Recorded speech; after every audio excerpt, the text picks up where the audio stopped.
Very good.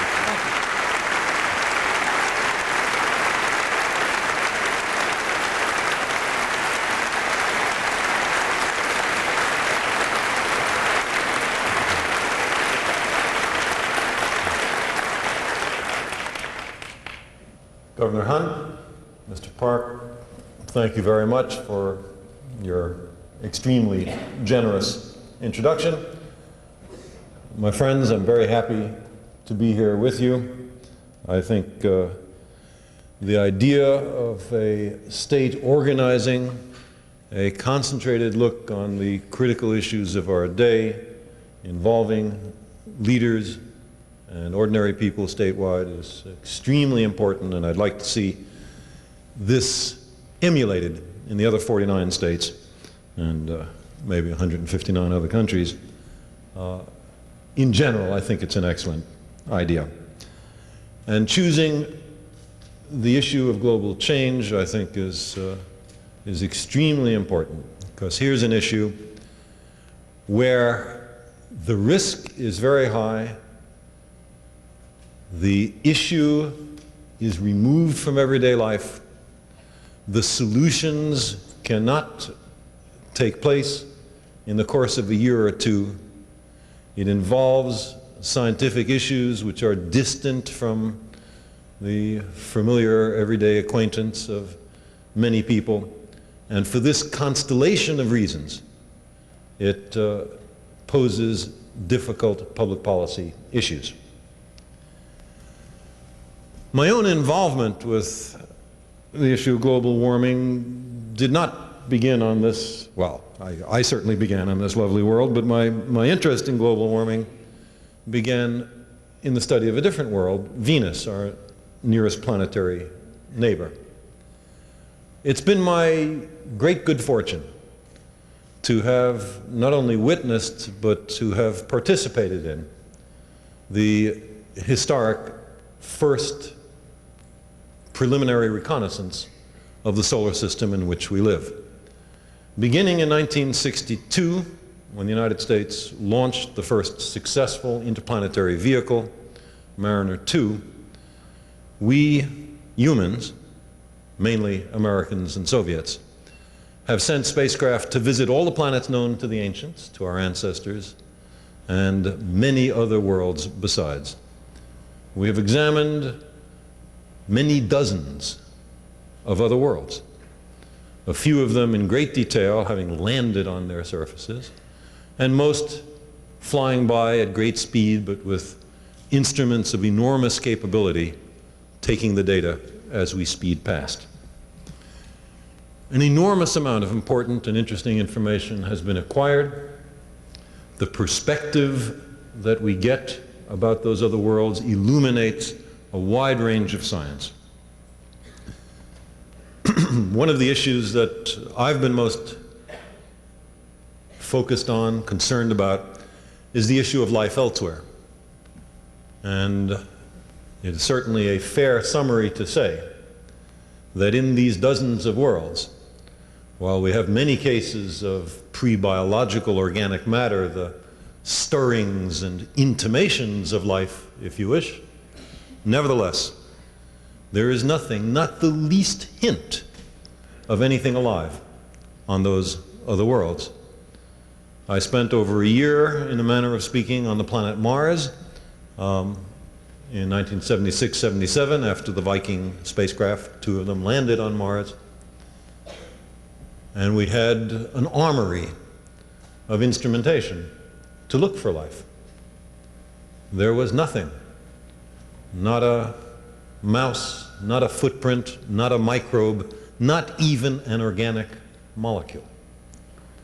The lesson is that you can have dozens of worlds, some of them of breathtaking splendor and beauty, without life on any of them. Life is something rare and precious. There is something extraordinary about the planet that we are privileged to live on, and in this peculiarly self-congratulatory way about we ourselves. Life is rare. That's the lesson from exploring space. And the lesson from exploring time, if you look back in the geological record at the history of mass extinctions, is that there is no guaranteed tenure for any species, no matter how self-confident on this planet. 65 million years ago, an event occurred which not only wiped out all the dinosaurs, but wiped out most of the species of life on Earth. This can happen to anyone. These explorations in space and time are a reminder or a warning to us that we cannot be guaranteed of our continued happy existence. It's important to understand our world, and I argue others as well. When we look at Venus, we find a world of roughly the same size, mass, density as ours, but a stunning difference, two stunning differences. One is that there's a massive atmosphere, about 90 times the surface pressure of the air right here down on Earth. And the other is that the surface temperature is stunningly hot. The surface of Venus is at 900 degrees Fahrenheit, hot enough to melt tin or lead, hotter than the hottest household oven. And it's not because Venus is a little closer to the sun, because the clouds of Venus are brighter than the Earth is, and Venus reflects so much more light back to space relative to the Earth that it ought to be cooler, not warmer, than the Earth. Why is Venus at 900 degrees Fahrenheit? Because of the greenhouse effect. That massive atmosphere is made mostly of carbon dioxide, and a large amount of carbon dioxide can trap the heat and warm a planet. Warm it to certainly very uncomfortable levels. This is, I claim, a kind of providential warning to us. I'm not for a moment suggesting that there was once a species of Venusians who refused to drive fuel-efficient automobiles, and this is what happened to their planet. The story is, in fact, even more interesting than that, but I won't go into it here. But the lesson is not only that a greenhouse effect can exist, but that a large greenhouse effect can be exceptionally dangerous. So for anyone who views our exquisite planet and hears the warnings of scientists and says, all this greenhouse stuff is just some theory, I ask them to reflect on the fate of the planet Venus, our nearest planetary neighbor. By the way, while I'm not going to be talking about it, or at least not much today, Mars is an example of what happens when you don't have an ozone layer. The reason we think that we could find not only no trace of life, but not even an organic molecule on the surface of Mars, is that Mars has a planet-wide ozone hole, so to say. Negligible ozone, ultraviolet light from the sun strikes the surface unimpeded. The surface becomes rich in fabulously oxidizing molecules, and they simply gobble up any organic matter that happens to be there. Mars is also a salutary warning to us, we who are pushing and pulling and tugging on a planetary environment which we still insufficiently understand. Well, many of you have attended the sessions today. I was privileged to be able to listen to a few of the extraordinarily interesting papers presented. You know something of the evidence for greenhouse warming, the predicted consequences, the disasters for agriculture, the rise in sea level. I will say a little bit about the evidence later. But I want to ask you to think about the following general, very practical political issue. What happens when a group of scientists makes some prediction of impending disaster? Keep doing such and such, they say, and the following catastrophe will result. And changing that catastrophe, averting it, mitigating it, is going to be expensive. It might require changing the way we think, in which case it's politically expensive, or it might involve changing the way we do business, in which case it is fiscally expensive. One way or another, it's expensive. At what point do policymakers have to take this seriously? This is an issue that is extremely current today. And I'd like to just spend a few minutes on two examples from the rich cultural history of our species of policymakers and predictions of disaster, and I will reach to ancient Greece. Both of these stories can be found in the classic Greek literature, the first in Herodotus, the second in Aeschylus's play Agamemnon. They both are, at least in part, based on historical events.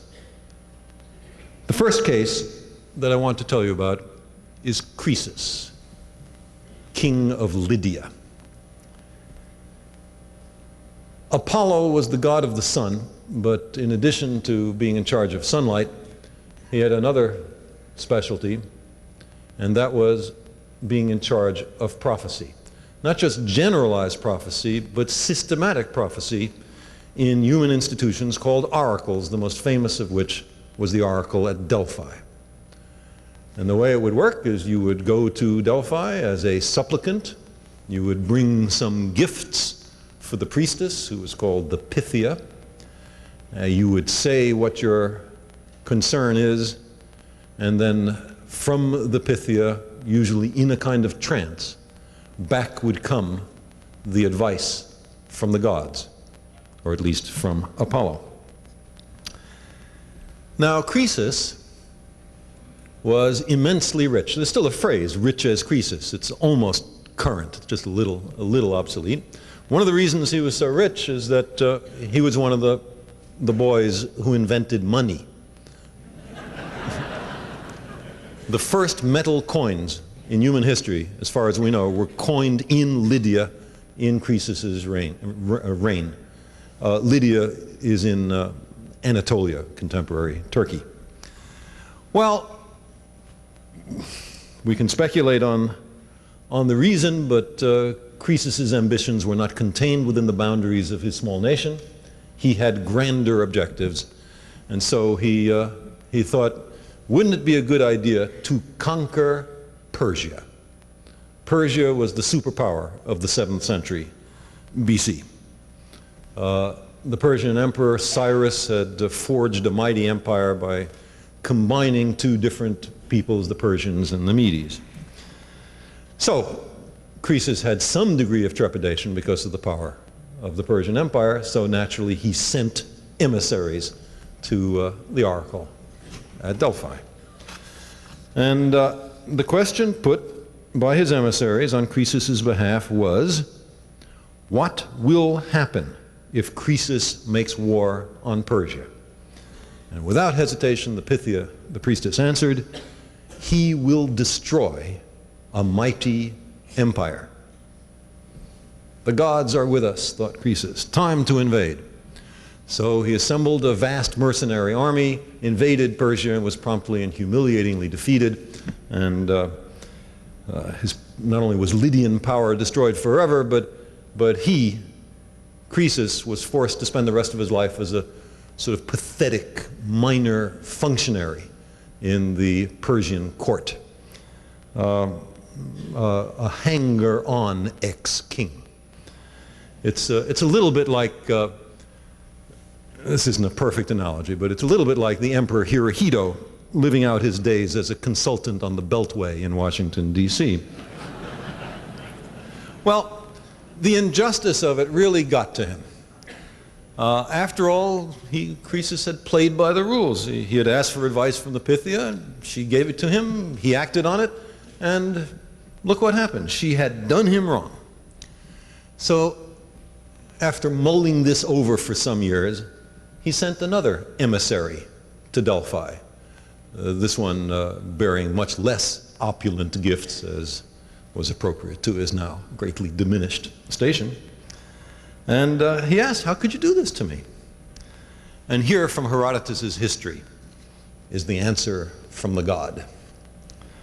Quote, "The prophecy given by Apollo ran that if Croesus made war upon Persia, he would destroy a mighty empire.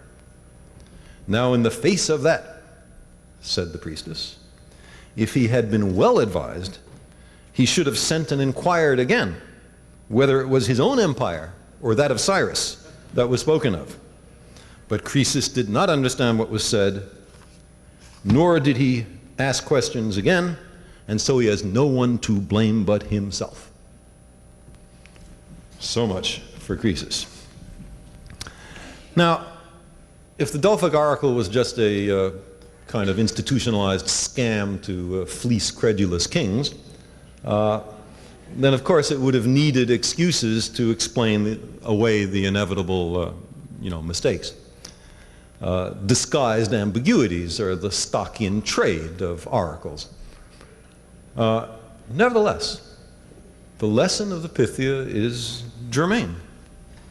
Even of oracles we must ask intelligent questions. Even, or especially, when they tell us what we want to hear. The policymakers must not blindly accept, they have to understand, they have to ask questions, they must not let their own ambitions stand in the way of understanding. The conversion of prophecy into policy must be done with care. And it seems to me this advice is fully applicable to the modern oracles, the scientists and think tanks and universities. Sometimes the policymakers ask them and the prophecy comes back. More often these days, the oracles voluntarily submit, even to those who never asked them.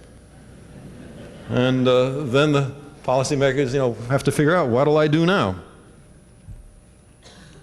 And since the modern oracles are deeply immersed in science and technology, it's very important for the policymakers and the people who determine who the policymakers are to understand science and technology. So this is on the one hand. Now I want to tell you a on the other hand story, also from classical Greece. This is also about Apollo and also about oracles. This is the story of Cassandra, Princess of Troy. The event occurs just before the Trojan War begins. The one that Homer wrote about. She was the smartest and the most beautiful of the daughters of King Priam, and Apollo, who, like all the Greek gods, was constantly on the prowl for attractive humans, fell in love with her, or at least that's the way the story is described.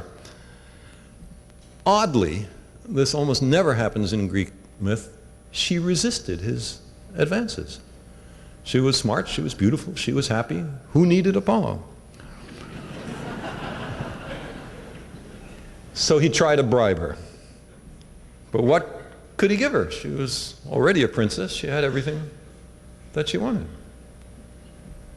Apollo thought of something she didn't have. He promised her the gift of prophecy. The offer was irresistible. She agreed. Quid pro quo. Apollo did whatever it is that gods do to create seers, oracles, and prophets out of mere mortals. And then, after he had done that, scandalously, Cassandra reneged. She changed her mind. She refused the overtures of a god. Apollo was not amused. But he couldn't withdraw the gift of prophecy because whatever else you want to say about Greek gods, they keep their promises. So instead, he condemned her to an ingenious and cruel fate, that no one would believe her prophecies. So Cassandra predicts the invasion by the Greeks, headed by Agamemnon. Nobody pays attention. She predicts the fall of Troy. Nobody pays attention. She predicts to the Greeks the death of Agamemnon. They pay no attention. She predicts her own death. Nobody pays any attention to that. Instead, they make fun of her.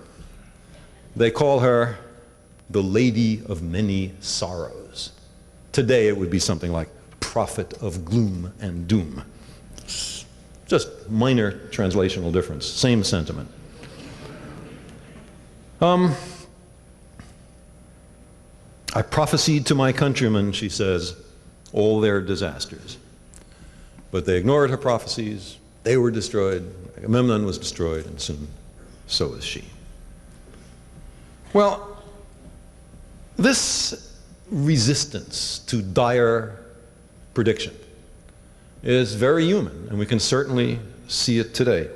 I mean, if we're faced with some very heavy, ominous prediction that things you never saw happen are going to happen, and it's going to be expensive to mitigate it, we have a natural tendency to reject or ignore the prophecy. And after all, there is no prophets, not even the scientific community, who are right all the time. And you can find competent scientists who have made predictions. Supersonic transports will destroy the ozone layer, for example, that are just wrong. And so it's very easy to dismiss. Also, if the factors precipitating the anticipated catastrophe are long-standing, then the prediction is a kind of rebuke to us. How did we permit this peril to develop? Why didn't we see it beforehand? Why didn't we take political steps to prevent it? So these are uncomfortable ruminations that through our own inattention or inaction, some catastrophe is coming. Put it out of our mind. So this, or find a reason to reject it. This temptation to minimize, to dismiss, is something that psychiatrists know very well about. They have a technical name for it. It's called denial. Denial. The rock group Dire Straits, I'm sure many of you know their repertoire, has a line in one of their songs which goes, "Denial ain't just a river in Egypt."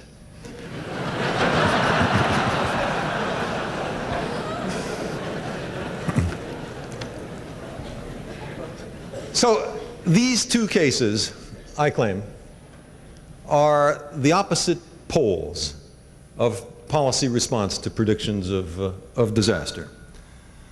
Croesus, representing the pole of sort of credulous, uncritical acceptance, propelled a little bit by greed or other character flaws, and Cassandra, representing, the response to her, representing the pole of stolid, immobile rejection of the possibility of danger.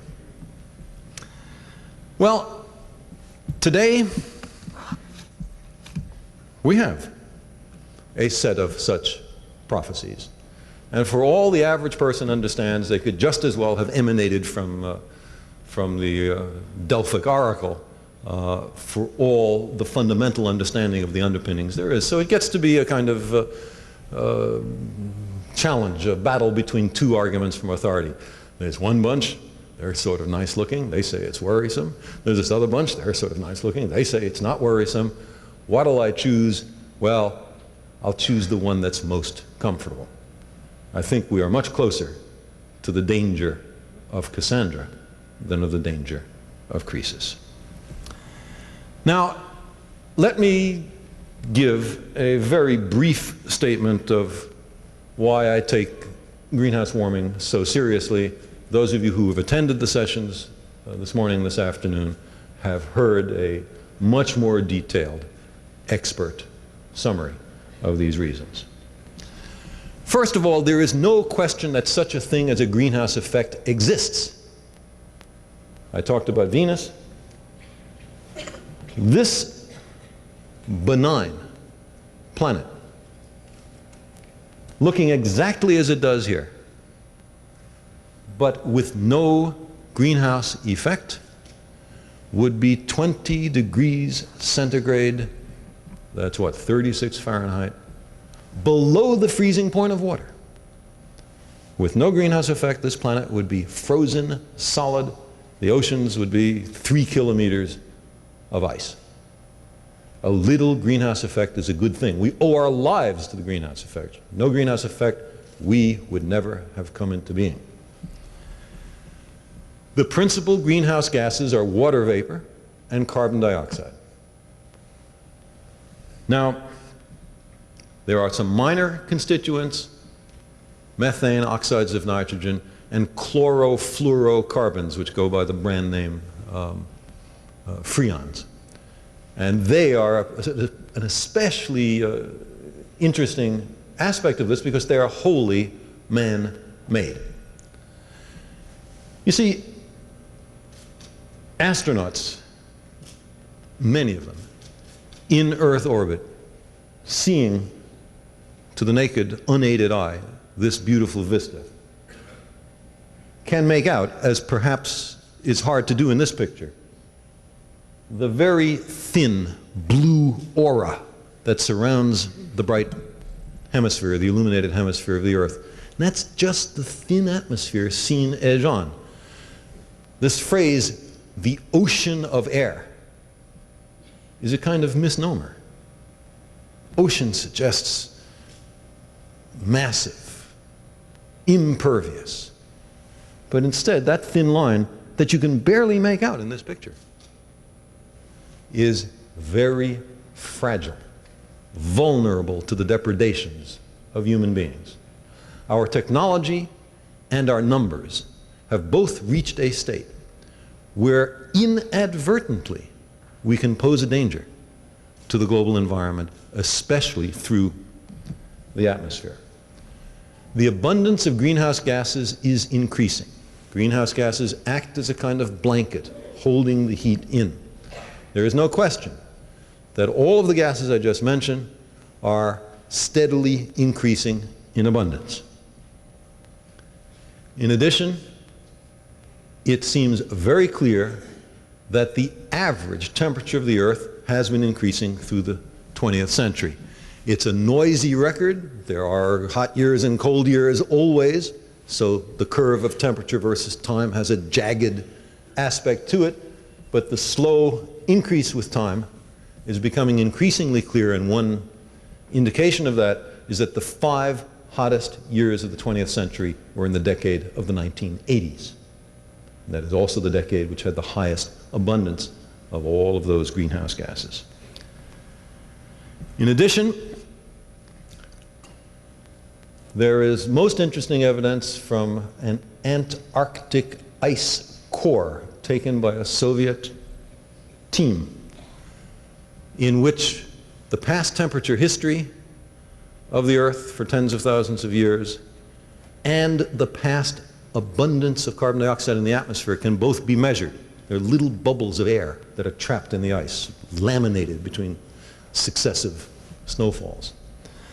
And we find that when the carbon dioxide is higher, the temperatures are higher. When the carbon dioxide is lower, the temperatures are lower. There is a virtually one-to-one correlation. Now, nobody pretends we understand everything about the global climate. There are feedbacks, some of which you warm the Earth a little bit and the tendency will be to further increase the temperature, so-called positive feedback. And others in which you warm the Earth a little and the situation is self-correcting, like a thermostat, and it cools the Earth a little. And there is a push and pull, a tug, between these competing feedbacks. Doubtless, we have not identified all of them. The present consensus, I believe, is that the bad kind of feedback, the ones that make things worse, the so-called positive feedbacks, dominate. I would think it would be an astonishing coincidence if the balance of all these feedbacks just exactly corrected the problem that we are generating through human technology, a kind of deus ex machina, to go back to the Greek analogies. You know, in the Greek plays, when the playwright got himself into a plot pickle and couldn't figure out how to resolve it, then there was an actor on wires representing a god who flew into the set and put everything right. It was called deus ex machina, the god of the machine, from the machine being the device that plopped him down on the stage. It's asking a lot to believe that the problem is going to fix itself. If we look at the prognostications, the three-dimensional general circulation computer models, of which there are some 6 independent models working right now, mainly in the United States, one in UK, they all predict temperature increases of a few degrees centigrade between now and the middle of the next century. And the difference between them is only a factor of 2 in temperature rise. None of the models predict that the Earth's climate's going to get cooler. None of them predict it's going to be tens or hundreds of degrees increase. The agreement, considering the state of our knowledge, is quite good. If you then look at the output of these computer models, which purport to give a sense of how the temperatures change on a regional basis as you go through time, you begin to see some very worrisome things. Yes, there are some places that get cooler and some places that get warmer, but the overall trend is warmer. And by the middle of the 21st century, there's no winner. Every place has gotten warmer. And to give you an idea of how much warmer, I mean, a few degrees centigrade global change doesn't sound like so much. Let me point out that a 1 degree temperature change, in this case decrease following a massive volcanic explosion, is enough to produce widespread suffering and famine worldwide, as happened following the Tambora explosion, volcanic explosion in 1815, and other cases which are still more serious. Several degrees is a very major temperature increase. And some of these predictions prognosticate that the American Midwest will be converted into something approaching scrub desert by the second half of the 21st century, and likewise the Soviet Ukraine and so on. But the American Midwest is the breadbasket of the world. If the grain and cereal foodstuffs from those places are unavailable, we are in serious trouble. In addition, through the volume expansion of seawater, the melting of glacial and polar ice, sea levels rise. And again, there's an uncertainty. Average prediction for the middle of the next century is 1 meter, 3 feet, but it might be as little as 1, and it might be as much as many meters. And then take a look at all the low-lying coastlines all around the world and ask what happens when the sea level rises. Okay, the Dutch, they're very good at building dikes and levees. They'll build more dikes and levees. That's not going to destroy Holland. But take a look at Bangladesh, where 1 to 3 meter temperature rise will flood an area which is inhabited by tens of millions of people. Where are those guys going to go? Environmental refugees. It's a new prospect. For these reasons, I take very seriously the prediction of greenhouse warming. Now, there are policy makers who would like to respond as follows, and you have perhaps seen this sort of opinion on the pages of, naturally, the editorial page of the Wall Street Journal. That's the first place to expect a complaint about having to change anything. It's too uncertain, they say. This is serious stuff.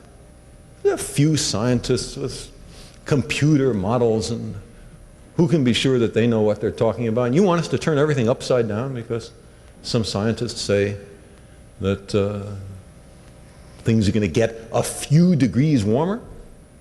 It's a few degrees warmer on the stage than it is in the audience. You don't see any catastrophe up here, do you?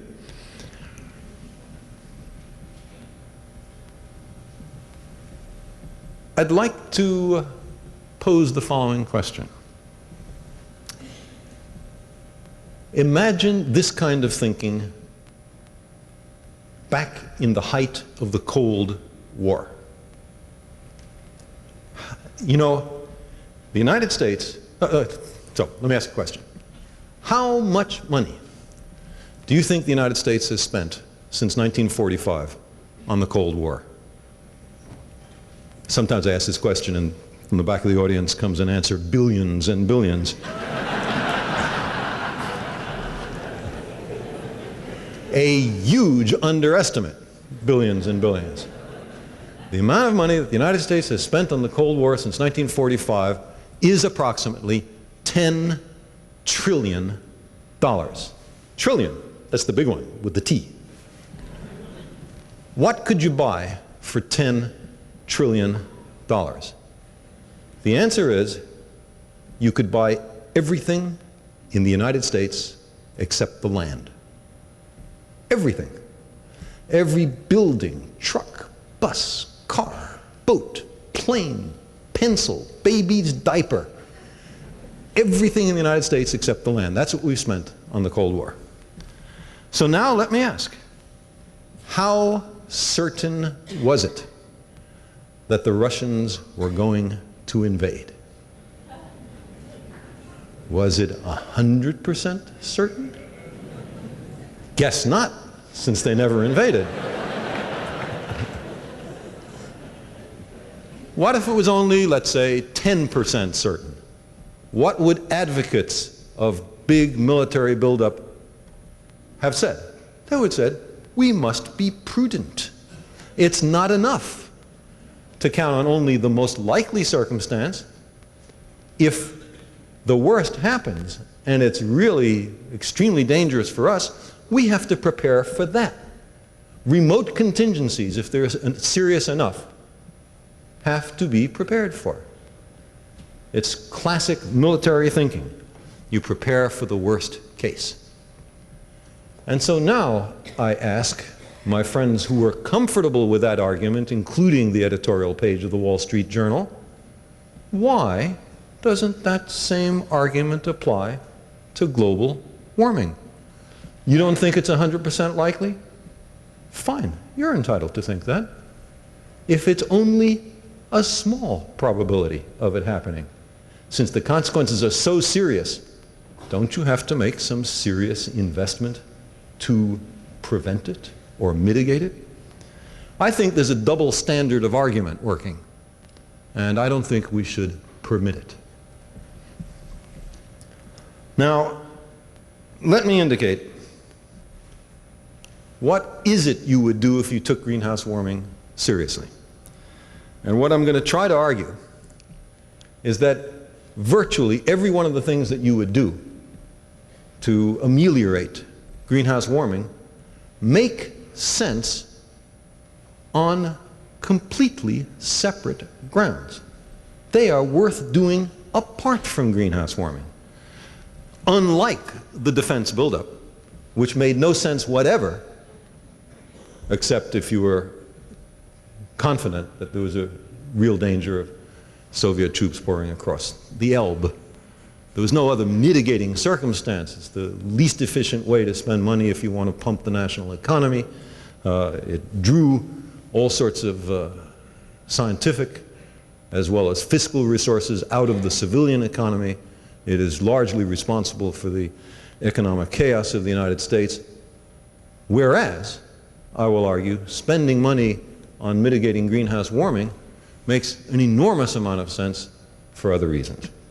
What are the mitigating steps?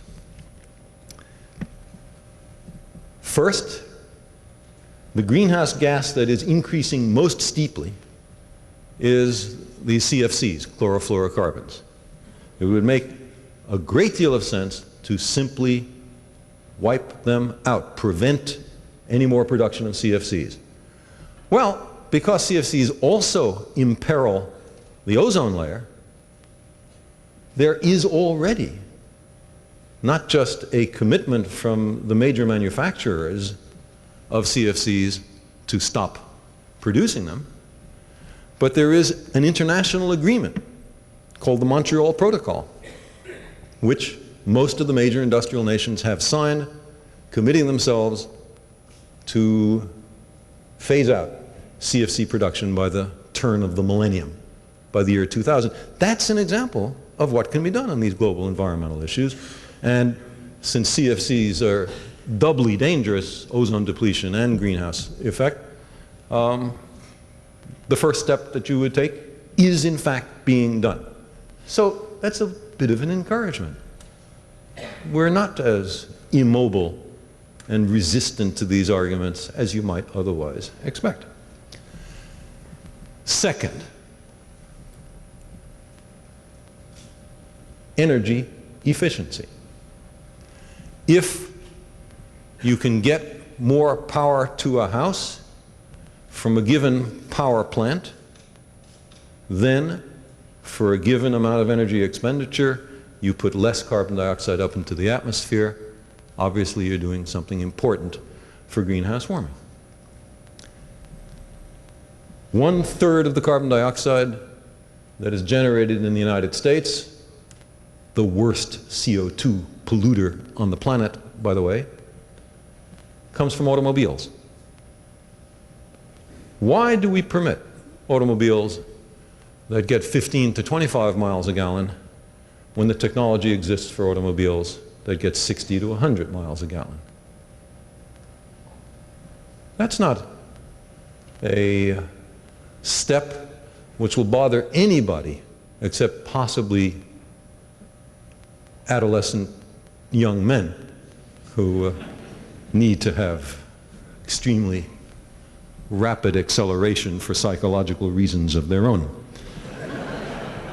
For all practical purposes, much greater fuel efficiency in automobiles is perfectly possible.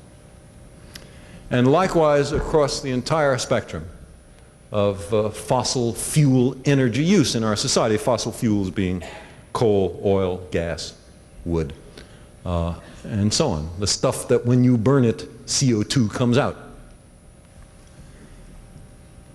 The third thing you might want to do is to seek alternative energy sources, alternatives to fossil fuels. Why not have an energy source that doesn't put carbon dioxide or other greenhouse gases into the atmosphere? Is that wholly beyond our technological ability? I don't think so. And while there are a number of alternatives, some of which work in some places, some geographical locales, and not in others, the mix looks very promising. I'm talking about tidal, geothermal, wind, and especially solar power. You know, this solar power issue is very interesting, and it has a strong political point. Maybe you remember Jimmy Carter when he was in the White House. For the young of heart in the audience, this was an early American president who preached energy efficiency. And one of the largely symbolic gestures which he did was to install a solar thermal heater in the roof of the White House to make some warm water for presidential showers. And I've forgotten what the fraction of the White House's own energy budget it accounted for. Maybe it was 15, 20%, something like that. But it was a kind of step in a direction which certainly from what we've learned subsequently, we need to go. The next president of the United States was Ronald Reagan, and one of the first acts upon entering office was to rip the solar thermal converter out of the roof of the White House. And one of the early steps taken in his administration was to enormously reduce funding for solar and other alternative energy sources. We lost 10 years. Despite that, the progress in solar energy technology has been steady and impressive. And if you were to levy an environmental tax on the burning of fossil fuels to pay for the additional burden on the society from the increase of the greenhouse effect, even today, solar energy would be economically competitive with fossil fuels. And if we were to spend some significant amount of research money on solar energy, the price per kilowatt hour would certainly go down. There is a natural issue about what about nuclear energy. Fusion power, which maybe we will have in another few decades, is in principle clean as far as greenhouse gases go, but there is a variety of radioactive waste and other problems which have to be dealt with. Fission power, the kind of power plants we have today, some people believe are a suitable stopgap between fossil fuels and whatever it is that we're going to have as the alternative later on. In my view, there are some conditions which have to be satisfied by fission power plants. They have to be safe. Chernobyl certainly reminds us of that. They have to be cost effective, and the prices have soared through the roof. Their radioactive wastes have to be safely disposable, not for 10 years into the future, but for hundreds or thousands, because that's the half-lives of the radioactive waste. And the fourth criterion I would use is that they must not produce weapons-grade uranium or plutonium, for a separate topic, so as not to encourage the nuclear arms race. The burden of proof that fission power plants satisfy those criteria is on the shoulders of those who advocate it. I am not convinced that there's any fission power plant that satisfies those criteria. If there is, then maybe it makes sense as a stopgap. If not, we're in a tighter squeeze, and it's even more important that we spend money on the development of alternative energy sources. Now, another thing you could do is plant trees. A tree is an engine for taking carbon dioxide out of the atmosphere. It does it. It's not the only thing a tree does, but that's one of the things that trees are good for, and it's especially relevant to this issue. Plant forests. That seems to be good advice to mitigate greenhouse warming. Instead, the human species is destroying forests, and we're doing it at a rate of 1 acre of forest every second. Think of that. There goes an acre, there goes an acre, there goes an acre, there goes an acre. We're doing something immensely stupid. And then finally, and maybe the most important of all of the ways of mitigating greenhouse warming, is to deal with the world population crisis. Every human being has a right and a wish to a certain minimum way of life, and that involves cooking food. Carbon dioxide goes into the atmosphere. And all the other things that you do in your job, many of which involve more greenhouse warming. If we continue exponential population growth, it will overwhelm any of the other measures that I've been talking about, no matter how seriously they are approached. Now, what does it take to make some dent in population growth? Some people have the idea that all you have to do is just make birth control, apparatus, device, pharmaceuticals available, and that's the issue. But that's not the issue. It's not that people, poor people, the billion poorest people on the planet, are too dumb to understand that they shouldn't have more children. That's not the issue. The issue is they are so poor that more children is a kind of social security to provide for their old age. More children is a way to have cheap labor to help with whatever dismal task on the little plot of land they work or whatever it is they're doing that otherwise they couldn't afford. Having children is not the, having lots of children is not the cause of poverty, it is the consequence of poverty, although the causality arrow goes both ways. And the clear indication of how this works is what has been documented all over the planet called the demographic transition. It works in Christian countries and Buddhist countries, capitalist countries and communist countries, of which there are hardly any left, but when there were, it worked there, east and west, and it's absolutely striking. When the per capita income is very low, people have lots of children. When the per capita income rises to a pathetically low level by American affluent standards, but still higher than a lot of people have, the population growth rate automatically decreases. People then see that they can provide in a minimal way for their future. They have some discretionary capital which they then want to spend on something, and their cost-benefit analysis then works out so that they have fewer children.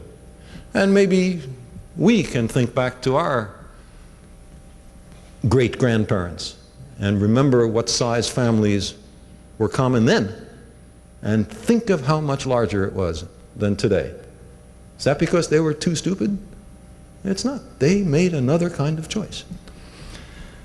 Now, let me quickly run through, again, this list and just remind you of why each of these steps makes sense by themselves, even apart from greenhouse warming.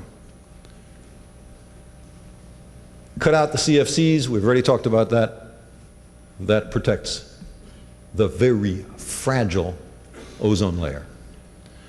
Greater fuel efficiency. If for a given amount of fuel you get more power out, that's obviously good economics. And, you know, we hear about the danger of being dependent upon foreign sources of oil. And this is used as an argument by this administration, for example, to permit ecologically dangerous offshore oil drilling, because we have to have domestic sources. We don't want to be dependent on foreigners. But if we make much more efficient use of the oil we already have, then that's the same as discovering new sources of oil, right? And on finding alternative energy sources, clearly that works in the same direction. If we had vast solar arrays that were absorbing sunlight and converting them into electricity, then that would be an alternative to importing tankers worth of oil from some foreign country. And in addition, it's a good technology to have against the day when the oil runs out. The sun doesn't run out, or at least not for 5 billion years, and I figure that's good enough. Planting forests or at the least stopping to destroy forests, stopping destroying forests, Makes enormous sense in terms of species diversity. All of those organisms, mainly plants, that we're knocking off without knowing anything about them, including their possible pharmacological and other benefit for human beings. And also, we grew up in forests. We, primates. We have a natural affinity to forests. We feel better, or at least I'll speak for myself. I like being in forests.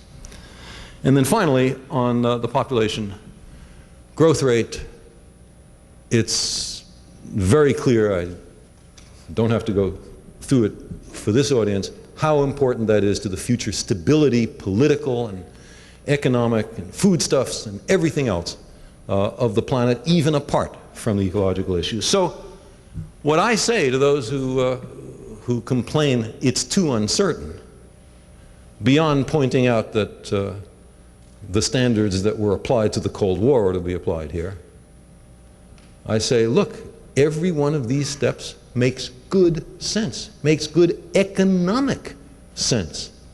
And think of all the industries that are implied by what I just said, especially alternative energy sources. There is money to be made in developing a technology which will appropriately address greenhouse warming. Well, I want to stop in a moment. I just want to make one or two summary remarks. If you burn a lump of coal somewhere, the carbon dioxide goes up into the atmosphere, and you know, carbon dioxide molecules are exceptionally stupid. They don't know anything about national boundaries. They don't have passports. They are wholly innocent of the important concept of national sovereignty. They just casually cross over national boundaries, one after the other. There is a lesson. The world is a unity.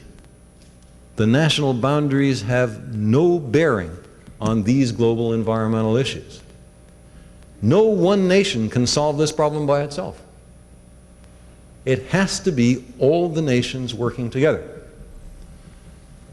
What is more, there is no way to mitigate these problems so that we will introduce the mitigating technology or whatever it is today, and in 2 or 3 or 4 years or something comparable to a political term of office, the problem will be solved. Instead, you introduce the mitigating circumstances now, and decades hence, when somebody you don't even know will be holding your political office, the benefits will come. Solving these problems requires a transnational and a transgenerational perspective. To my mind, that's a very grown-up kind of perspective.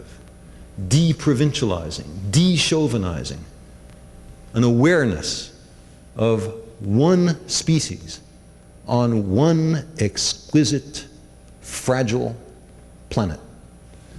And that's why I think that these very serious global environmental issues may have a deep silver lining. The binding up of the planet, the end of our adolescence, the approach to the maturity of our species. Thank you very much.